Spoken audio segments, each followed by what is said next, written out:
Tête de pont ou aire de repli des islamistes en Europe, Londres est devenu un refuge en tout cas pour des milliers de sympathisants de la cause d'Allah. La liberté d'expression leur est accordée tant qu'aucune activité illicite ne vient menacer la sécurité du pays. C'est ici, à Finsbury Park, dans la banlieue nord-est de la capitale, que nous avons retrouvé le nouveau porte-parole du GIA. Il est égyptien et s'appelle Abou Hamza. Depuis quelques mois, il a repris la publication du bulletin Al-Ansar, la lettre officielle du groupe islamique armé. Il nous reçoit lors d'un face-à-face assorti de multiples mises en garde quant à la manière dont nous allons relayer son message. Mais avant de commencer, cet ancien d'Afghanistan qui a perdu en Bosnie ses deux mains dans l'explosion d'une grenade explique le fonctionnement d'Al-Ansar nouvelle formule dans lequel toutes les actions du groupe sont revendiquées.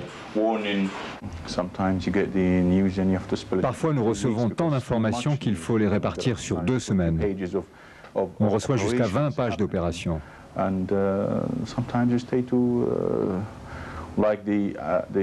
Par exemple, les actions du dernier Ramadan ont dû être réparties sur 2 ou 3 éditions tant elles étaient nombreuses.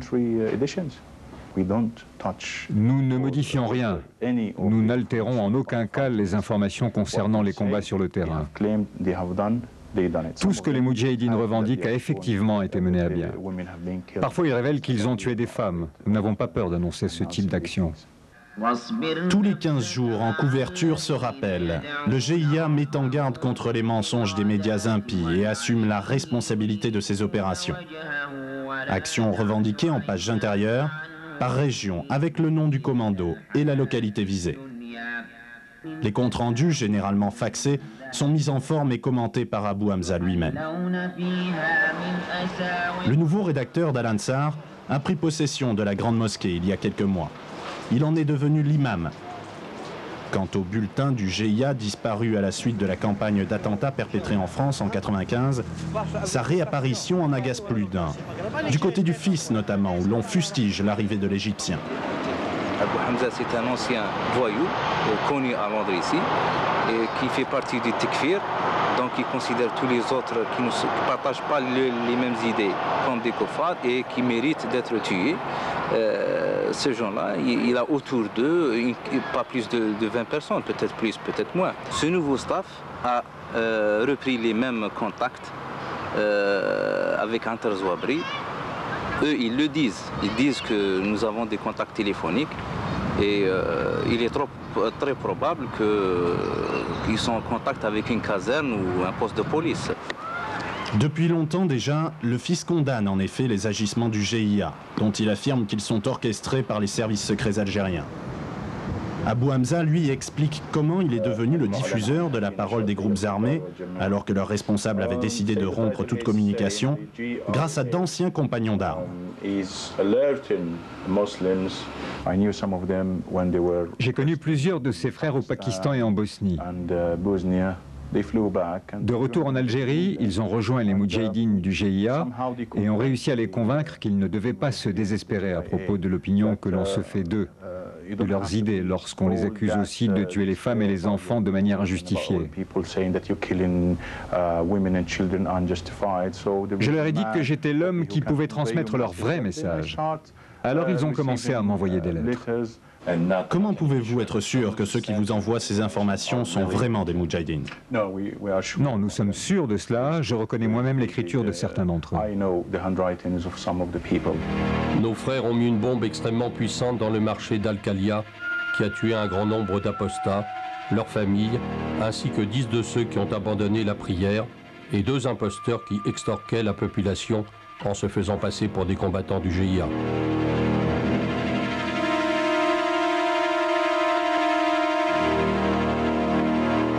Nos frères ont posé des bombes dans les cimetières de Douera et de Ben Chaban, tuant 7 apostats et en blessant d'autres. Qu'ils soient tous maudits.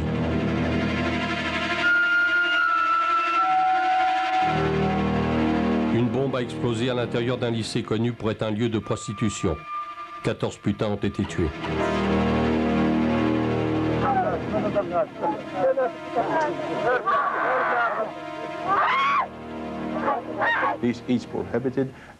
Aucune cause islamique ne justifie que l'on tue un enfant, sauf s'il est utilisé pour faire la guerre. Par exemple, lorsqu'il est chargé de se procurer des couteaux, ou qu'il est utilisé pour l'espionnage, ou qu'il participe au transport des armes. Dans ce cas, il n'est pas tué parce qu'il est un enfant, il est tué parce qu'il est dangereux. Quant aux femmes musulmanes, qui sont censées savoir ce qu'est l'islam, elles sont des renégates et peuvent être prises pour cible si elles sont mariées à des ennemis de l'islam. Abu Hamza puise ici dans son interprétation du Coran et de la charia, la loi islamique, la justification des massacres de femmes et d'enfants ces dernières semaines. Beaucoup pourtant ne partagent pas son point de vue, et notamment la majorité des fidèles de Finsbury Park. Algériens, pour la plupart, comme ces jeunes qui se réunissent cet après-midi-là, ils récusent à la fois l'action du GIA et la mainmise de son représentant sur leur mosquée. La situation a dépassé les frères parce qu'ils voulaient rendre la mosquée aux musulmans, non à ce groupe qui parle au nom du GIA, qui sont la majorité des Algériens, qui se sont battus pour la mosquée, étaient contre ces attentats barbares contre les femmes et les enfants en Algérie. Ali est un militant du Fils. Tous les vendredis, il fait la quête à la sortie de la grande prière et distribue Sabil, le journal du parti.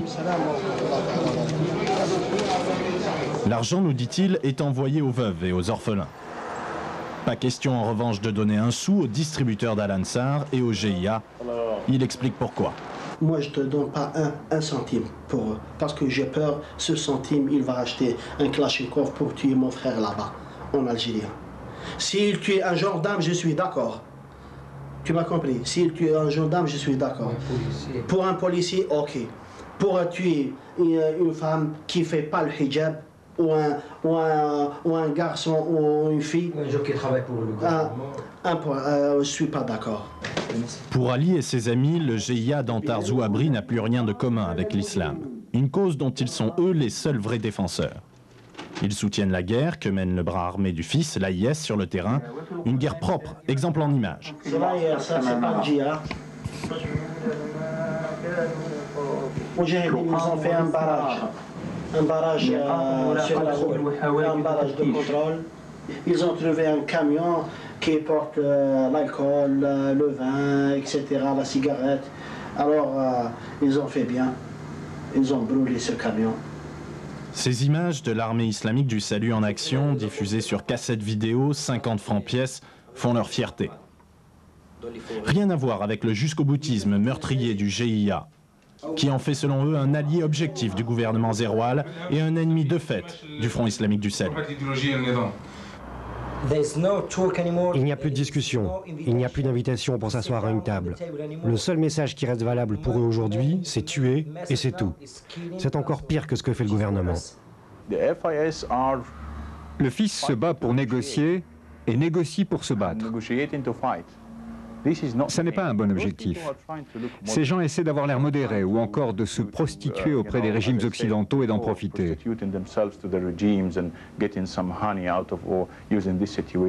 Ils ont tort. Ils ne sont même pas partie prenante dans cette guerre.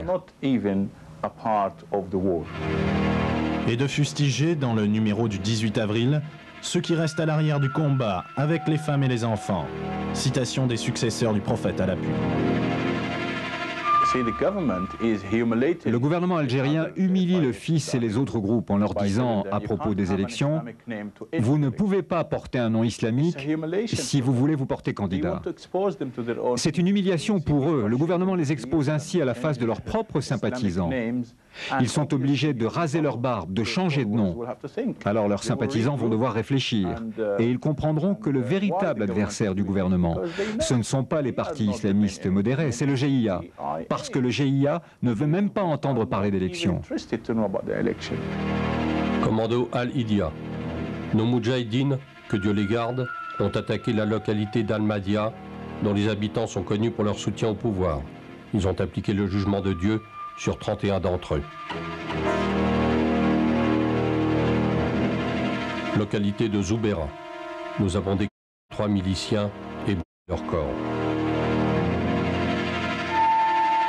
c'est une stratégie adoptée par les régimes arabes pour salir l'image de l'islamisme, des islamistes dans leur pays, tout simplement en créant un groupe parallèle qui sera aux yeux des musulmans un groupe criminel. Et ce qui est passé en Algérie. Commando Al-Arman. Les membres de ce commando ont investi et détruit 3 immeubles habités par des membres de la milice et leurs familles. Commando Al-Khalia.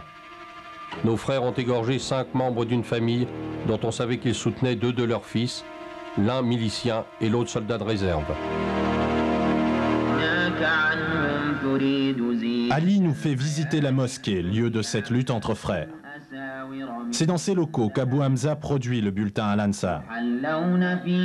C'est sur son ordinateur, derrière cette porte, qu'ont été reproduites les récentes revendications des attentats en France. À commencer par l'assassinat de l'imam Sahraoui, le 11 juillet 1995 à Paris. La police française cherche qui a tué Sahraoui. Il a dit c'est nous qui a tué. Pourquoi il ne vient pas? Il y a quelque chose. Il y a quelque chose, non. Voilà le problème avec la France. Elle s'est immiscée sur un terrain qui n'est pas le sien de manière provocante pour les musulmans et leurs convictions, jusqu'à ce qu'elle devienne elle-même une cible.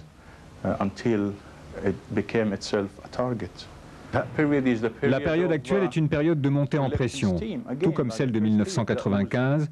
Lorsque la coupe sera pleine, à nouveau les Moudjahidines risquent de mener des opérations sur le sol français. Certains d'entre eux d'ailleurs sont des musulmans français, de purs français depuis 7 ou 10 générations.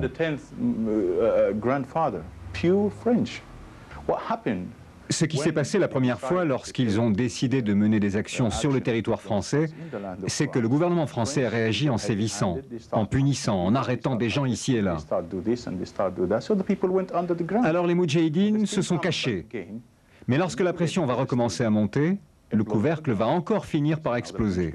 Alors le gouvernement français réagira encore plus sévèrement. Mais trop tard. La pression monte, le couvercle saute, c'est comme ça qu'il y a des périodes d'action et de calme. La réalité, c'est qu'il pourrait y avoir des centaines d'actions que le gouvernement français n'en parlerait pas. Voilà le crime du gouvernement français. Il maintient son peuple dans l'ignorance. Des bombes, vous en entendez parler, mais des incendies, des accidents, des empoisonnements, ils risquent la vie de leur propre peuple en maintenant leur politique. Dommage. Une action administrative a été engagée par les fidèles de la mosquée de Finsbury Park, afin d'en changer l'équipe dirigeante. Ce qu'ils redoutent par-dessus tout, l'amalgame trop souvent fait selon eux avec ce GIA au nom duquel parle Abou Hamza.